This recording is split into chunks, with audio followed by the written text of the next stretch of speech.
Welcome back to Connections Podcast. I'm Melissa Wentworth, the social media manager. And I'm Kaylee Pylant, the member experience manager. And today we're going to talk about something that everybody experiences: budgeting, spending, and saving our money. Let's start with one of the biggest tips, starting early. It's so much easier to build your budget when you know what your expenses are. Exactly. When you're younger, you can set up a system and just kind of adjust as life grows and changes, compared to when you're starting later in life and have to do everything at once. Right. Another thing is paying yourself. Treat paying yourself and your savings like another bill that you have to pay each month. Yes, and that really ties into knowing your goals, and when you have reasons to save, like vacations, emergency fund, and any other future goals that you have, it's way easier to stick with that. Right. And budgeting doesn't mean that you can't enjoy your life either.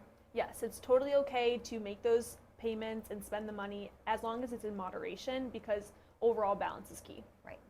Let's talk about systems that make budgeting way less stressful. First up, reverse budgeting. Yeah, this one's one of my favorites. Just automatically moving that money into savings and bills accounts so you don't even have to think about it. Right. It's especially helpful too if your income isn't consistent, like for students or part-time workers. Yeah, another super practical tip is using separate bank accounts. So having one for rent, for spending, and then for savings. That kind of helps splits it up. Right. And it sounds simple, but it really does help prevent overspending because you know what's always available. And here's a mindset trick: taking those large expenses and kind of breaking them into smaller ones. So if you have rent that's $1,200, you're saving $300 a week or $600 bi-weekly. Right. And that makes it feel way more manageable.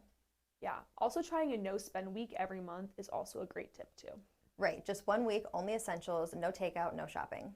Yeah, it's a great way to reset those bad habits that you have and kind of see what you do need and what you don't need. Okay, let's talk about building a spending plan, which is just a budget with intention.